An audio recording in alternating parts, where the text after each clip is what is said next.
Quinta-feira, dia 28 de agosto de 2025. Sejam todos muito bem-vindos, meus amigos, a mais um vídeo do canal Terra Brasilis News. Estamos de volta aqui com mais informações. Vamos falar aqui de tudo um pouco, notícia que não falta. Muito embora aquelas notícias que realmente nos interessam se mantêm sempre no patamar dos noticiários. E por enquanto, sem nenhuma informação que possa nos alimentar boas expectativas para o dia de hoje. Continua tudo igual, as perseguições são as mesmas, e todos nós aqui esperando soluções que cheguem lá da terra do tio Sam. Aí vão chegar. É o que estão dizendo, é o que estão prometendo. Principalmente Eduardo Bolsonaro, Paulo Figueiredo, Alan dos Santos, até os comentaristas da CNN dizem que já tem muita coisa pronta para sair, então vamos aguardar. Mas quem não aguarda, quem não espera são os escândalos que surgem no Brasil. Porque enquanto o Brasil se afunda em crises econômicas, diplomáticas, e em escândalos de corrupção, como o da COP30, por exemplo, que nós vamos falar também nesse vídeo, o governo do Inácio decidiu investir tempo e energia em um único objetivo: perseguir a família de Jair Bolsonaro a qualquer custo. A mais nova cartada veio com a AGU, que eu até citei no vídeo de ontem rapidamente, né? Mas que agora quer cobrar da família Bolsonaro o valor de um escritório contratado nos Estados Unidos. Isso durante o governo, enquanto esse governo perdurar, digamos assim, né? Muito bem. A conta desse escritório que deverá defender aquele ministro sancionado poderá chegar a 3,5 milhões de dólares. Assinaram lá um contrato de 4 anos. É uma coisa magnífica, né? Você contratar um escritório e assinar um contrato com tempo definido. Se acabar antes, dane-se. Vai ter que pagar os 4 anos. Se o processo não terminar em 4 anos, como que fica? Tem que assinar outro contrato? Claro que tem mutreta das grandes nessa contratação de escritório. Mas para eles pouco importa. Porque já tem em mente cobrar da família Bolsonaro. Como que se a família Bolsonaro tem alguma coisa a ver com isto? Quem está sendo processado é aquele ministro, processado pelo governo americano. Quem está contratando o escritório é a AGU, portanto não tem assinatura da família Bolsonaro no meio. Mas, para criar mais uma regra fantasiosa, mais uma regra corruptiva na Constituição, isso é fácil para eles. Chega lá, numa canetada, determina que Bolsonaro tem que pagar e dane-se o que diz a Constituição, dane-se o que diz a lei e dane-se quem pensa ao contrário, porque nesse atual momento não tem ninguém para enfrentar o Supremo, pelo menos dentro do Brasil. Não tem ninguém para dar ordem a eles, nem mesmo os 2 soldadinhos de chumbo lá do Legislativo, o Mota e o Alcolumbre, que não apitam absolutamente nada. Então, claro que esse é um número absurdo, 3,5 milhões de dólares, que foi alardeado aí pela imprensa consorciada como se fosse um crime do século, onde já se viu o governo ter que gastar para pagar o escritório de advocacia. A ação, claro, soa muito mais como uma vingança política do que como zelo pelo erário público. Afinal, o mesmo governo que fecha os olhos para bilhões desviados em contratos lá da COP30, que nem começou ainda, e que tolera obras superfaturadas, que distribui cargos como moeda de troca, agora posa de guardião da moralidade para perseguir a família que mais incomoda a esquerda no Brasil. E incomoda o Palácio do Planalto, o Poder Judiciário, as emissoras de televisão, jornais e toda a militância de esquerda. Enquanto o Inácio e os alinhados blindam o Barbalho, o Helder Barbalho lá no Pará, os caciques do Nordeste, os amigos de empreiteiras, a prioridade em Brasília é asfixiar Bolsonaro. Querem asfixiá-lo financeiramente e moralmente, levar a família à bancarrota, como costumamos dizer. O recado é claro: querem destruir não apenas a imagem do principal líder político do Brasil, mas também a base de sustentação da direita brasileira. E a conta vai além. Se esta cobrança prosperar, o que eu acho muito difícil, mas não é impossível partindo de quem parte. Mas se prosperar, cria-se então um precedente perigoso em que decisões administrativas de um governo são transformadas em perseguição pessoal, principalmente contra seus sucessores. É uma arma que abre caminho para o puro revanchismo institucional. Esse movimento da AGU não é apenas sobre dinheiro. É sobre calar a voz que ainda mobiliza milhões de brasileiros. É sobre mostrar que no Brasil da toga e do petismo, quem ousar desafiar o sistema será punido até a última gota de sangue, ou até o último centavo. No fim, o que está em curso é um projeto de destruição política, arruinar a família de Bolsonaro e arruinar qualquer possibilidade de oposição conservadora no Brasil. Tudo isso, claro, com a conivência de uma imprensa militante que ecoa cada movimento do governo como se fosse um ato heróico. Fazem aquelas chamadas espetaculares, tratam o assunto como uma defesa de democracia, defesa da soberania, esquecendo-se que estão pisando em almas, pisando em pessoas que estão sofrendo por injustiças feitas por pessoas que a imprensa defende e não sentem a mínima vergonha de defender. Não sentem a mínima vergonha. Até o dia que chegar neles. Porque é assim que acontece em qualquer ditadura. Chega um dia que todos estão no mesmo balaio. A verdade é uma só, que enquanto o Brasil sangra, o governo do Inácio vai usar a máquina do Estado, não para governar, mas para se vingar de tudo e de todos, principalmente de Jair Bolsonaro.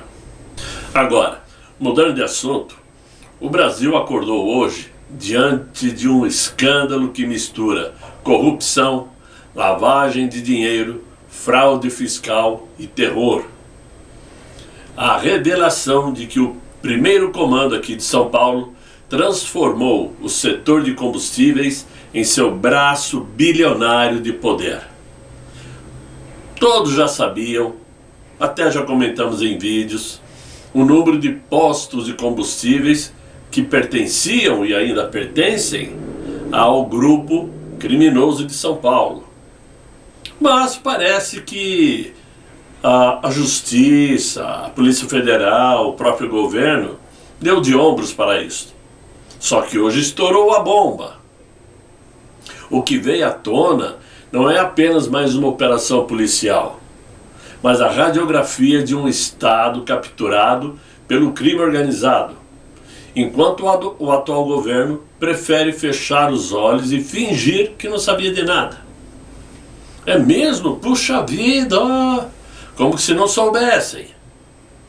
As investigações iniciais revelaram que a facção operava e ainda opera um esquema de sonegação bilionária, sonegação tributária, que chega à casa dos 7 bilhões e meio de reais, somente de impostos sonegados. O rombo monumental que poderia estar hoje sendo aplicado em hospitais, escolas, infraestrutura, foi parar nos cofres da criminalidade.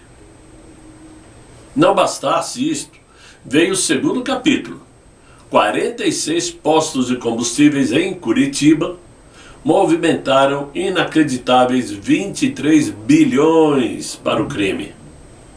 Dinheiro lavado à luz do dia, passando por bombas de gasolina que o cidadão comum abastece sem saber que parte do seu dinheiro iria alimentar a facção mais poderosa do país. O Ministério Público de São Paulo então expôs em detalhes a engrenagem. Empresas de fachada, notas frias, laranjas e uma rede contábil criminosa que operava como uma multinacional. Era o primeiro comando travestido de corporação, usando terno e gravata e contratos fraudulentos para engordar os cofres de sangue. O quarto ato da tragédia mostrou o auge da ousadia. 1.000 postos de combustíveis em diferentes estados brasileiros, lavando 52 bilhões de reais. Para piorar, uma fintech controlada pela facção funcionava como um verdadeiro banco paralelo, movimentando 46 bilhões sozinha. Um sistema financeiro clandestino, operando debaixo do nariz do Banco Central e da Receita Federal, enquanto o governo complacente seguia mudo. E se a frieza dos números já assusta, o capítulo mais sombrio é a do terror.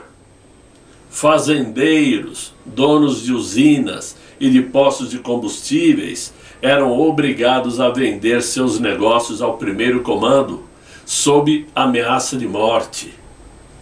Quem ousasse resistir ou denunciar era avisado. A família inteira pagaria com a vida. Assim, a facção expandia não apenas sua riqueza, mas seu domínio territorial, comprando propriedades pelo medo e não pelo mercado. As investigações escancararam algo que já se sabia nos bastidores há muito tempo. O primeiro comando infiltrou-se profundamente no setor de combustíveis e no coração da economia nacional. Mas a pergunta inevitável é a seguinte: como o governo nunca viu isto? É impossível que em um esquema de 52 bilhões de reais, envolvendo milhares de postos de combustíveis, fintechs e ameaças a empresários, tenha passado despercebido pelo aparato estatal. A resposta dolorosa que houve é a seguinte: cumplicidade pelo silêncio. Enquanto a facção criava um império, o governo escolhia se ocupar de narrativas políticas, além das ideológicas, deixando o crime se transformar em estado paralelo. O que está em jogo não é apenas mais uma operação policial. É a constatação de que o Brasil vive submetido a um poder paralelo, bilionário, que rouba, lava e mata, enquanto o poder oficial finge governar. O primeiro comando já não é mais apenas uma facção do crime. É uma corporação bilionária, um cartel travestido de mercado legal, que controla o setor de combustíveis, cria bancos paralelos e impõe sua lei pelo medo. Tudo à luz do dia, em plena Faria Lima, o centro financeiro. E o governo? Totalmente cúmplice e em silêncio, conivente pela omissão. O que se desenha é um Brasil sequestrado pelo crime organizado, enquanto a sociedade paga o preço mais alto, com gasolina mais cara, impostos desviados, e empresários coagidos em um país inteiro que é refém da aliança obscura entre o crime e o poder político. É claro que o sistema financeiro sabia disto, é claro que O governo federal sabe disto, evidentemente. É claro que o Ministério Público também estava ciente, tanto é que se juntou Polícia Militar aqui de São Paulo, a GAECO, com a Receita Federal, para agirem, fazendo em busca e apreensão, prender um, prender outro, tudo na Faria Lima, sem contar o que está acontecendo em outras praças do país. Agora, para completar o que parecia ser apenas mais um centro glamouroso de negócios, agora tem seu nome manchado pelo crime organizado, que é a Avenida Faria Lima, um símbolo máximo do capitalismo brasileiro, que virou alvo desta mega operação contra o primeiro comando. E também revelou o que muitos já suspeitavam. O crime não se limita, mas as periferias já estão totalmente dominadas pelo PC, primeiro comando da capital, né? E que já controla parte também da elite financeira do país. Ou seja, a ramificação se espalhou em todo o cenário nacional, tanto em locais badalados e chiques, como em periferias, em São Paulo, Rio, Norte e Nordeste. Ou seja, o primeiro comando da capital já espalhou seus tentáculos no país inteiro. Na operação de hoje, nada menos do que 42 alvos foram identificados na região da Faria Lima. Só em um dos prédios mais luxuosos da avenida, policiais cumpriram 15 mandados de busca e apreensão, em um único prédio, levando, claro, documentos, computadores e provas da operação financeira que abasteciam os cofres da maior facção criminosa do Brasil. As investigações atingem empresas, corretoras, fundos de investimentos e fintechs, mostrando que o primeiro comando não é mais apenas dono de becos e favelas, mas estacionou seus tentáculos no coração pulsante da economia brasileira. A imagem que emerge é assustadora. Barulho irritante, né? A imagem que emerge é assustadora. Criminosos travestidos de executivos, lavando bilhões em prédios envidraçados, frequentando os mesmos restaurantes top em São Paulo, cafés onde a elite econômica traça seus planos maquiavélicos. Enquanto a polícia caçava traficantes nas ruas, o verdadeiro império do crime se escondia atrás de planilhas e contratos milionários. A pergunta que não cala: como o governo permitiu que o primeiro comando chegasse até a Faria Lima? Enquanto o Inácio e sua base gastam energia com perseguição política contra a família de Jair Bolsonaro, por exemplo, a maior facção criminosa se infiltra nas fintechs e nos fundos de investimento, usando o sistema financeiro nacional como lavanderia bilionária. Afinal, todo o dinheiro arrecadado com venda de entorpecentes tem que ser limpo. Em algum lugar tem que ser lavado. Nada como sistema financeiro. É impossível acreditar que tamanha movimentação, contratos, investimentos, transações de cifras astronômicas tenha acontecido sem que órgãos de fiscalização e o próprio governo tivessem conhecimento. Se eles sabiam e nada fizeram, então são cúmplices. Se não sabiam, são incompetentes. Não tem como negar isto. E agora, esse primeiro comando compra o espaço no coração da Faria Lima, o endereço mais caro do país.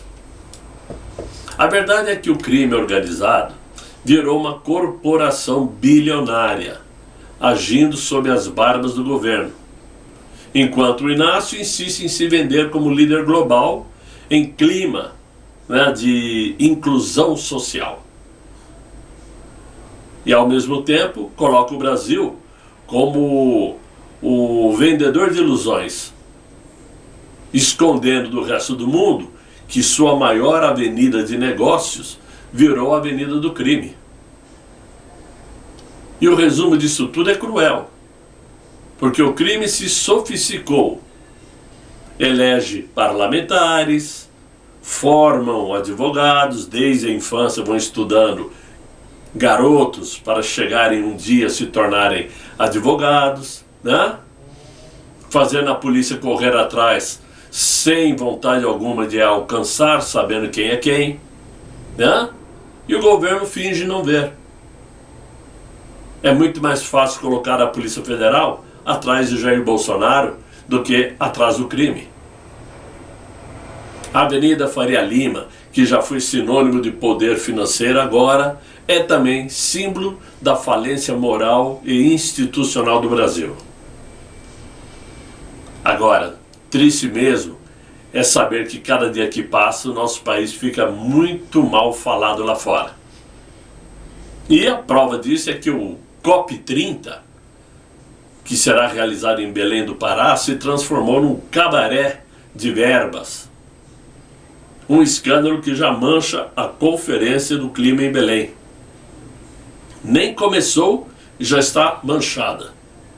O que deveria ser o grande palco internacional da diplomacia ambiental brasileira já nasce sob o signo da suspeita de um escândalo da incompetência.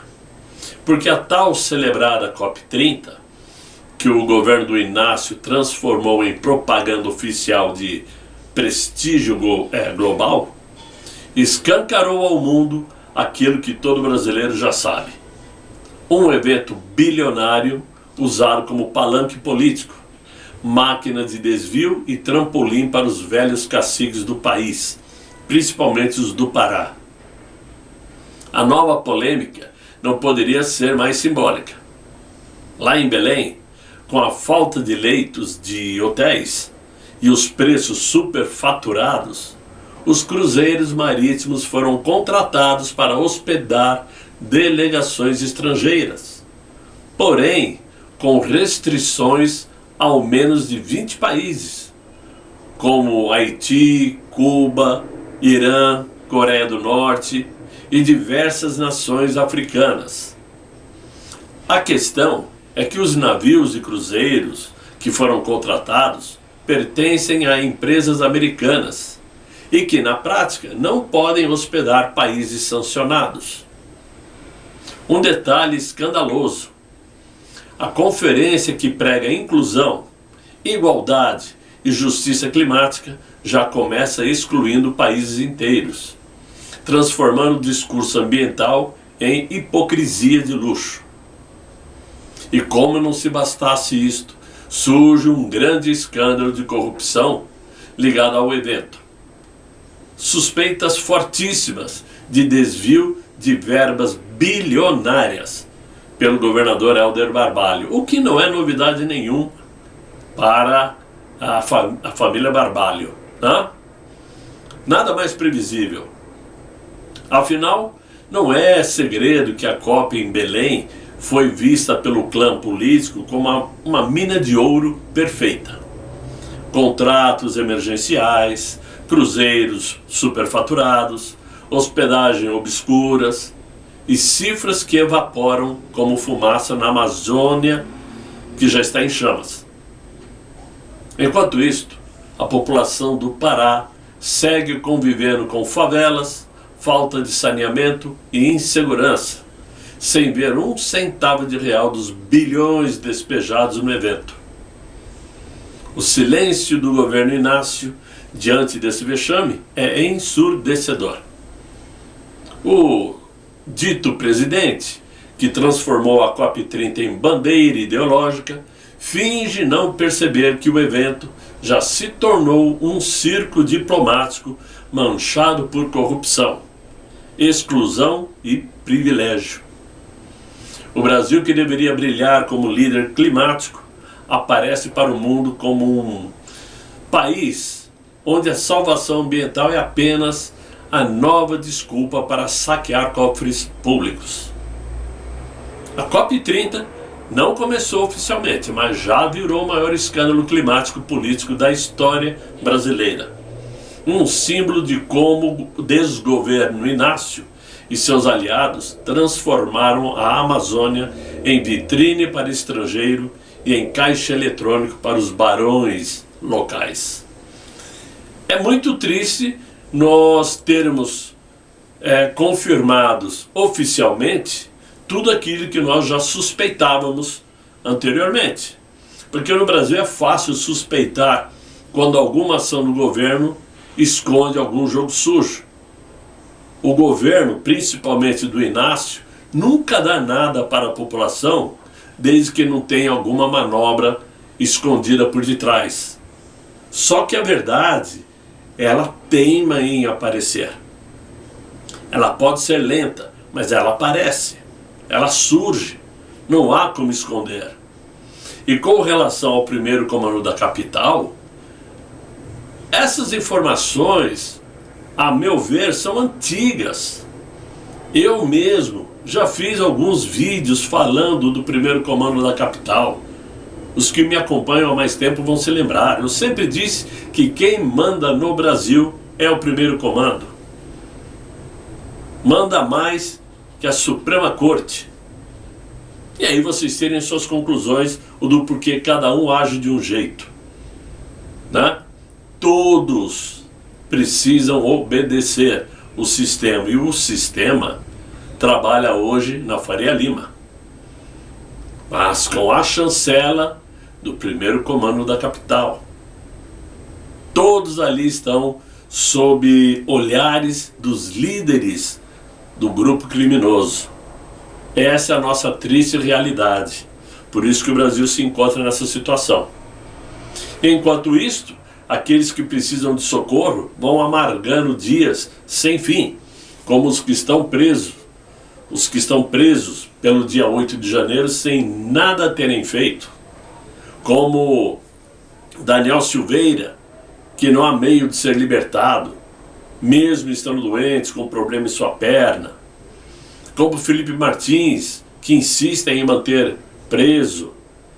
Como o general Walter Braga Neto, que está preso sem ter feito nada. E claro, sem o nosso mito, Jair Messias Bolsonaro, que cada dia fica mais popular, porque a cada injustiça que se aplica sobre ele, a perplexidade aumenta.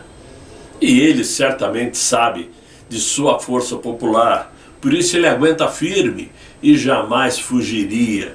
Quem acha que Jair Bolsonaro fugiria do Brasil para escapar de uma prisão está enganado. Ele não é o tipo de pessoa que largaria outros presos do dia 8 de janeiro para cair fora e fugir. Ele é homem demais para fazer isto. Tem caráter demais para fazer isto. Tenho certeza que se o atual mandatário, o atual inquilino do Palácio do Planalto estivesse no lugar de Jair Bolsonaro, já teria sumido há muito tempo. Porque ao contrário do mito, falta caráter, personalidade e principalmente carisma para este decadente líder político. Então, meus amigos, é o que nós tínhamos para hoje. E pelo menos até agora, que já são 17 horas praticamente. E eu espero que vocês tenham gostado do vídeo. Se gostaram, deixem aí os likes, se inscrevam no canal, chamem os amigos para me acompanhar aqui no Terra Brasilis News. E eu espero voltar amanhã, se Deus quiser, com um novo vídeo. E ele há de querer. Fiquem bem, fiquem com Deus. Tchau, tchau.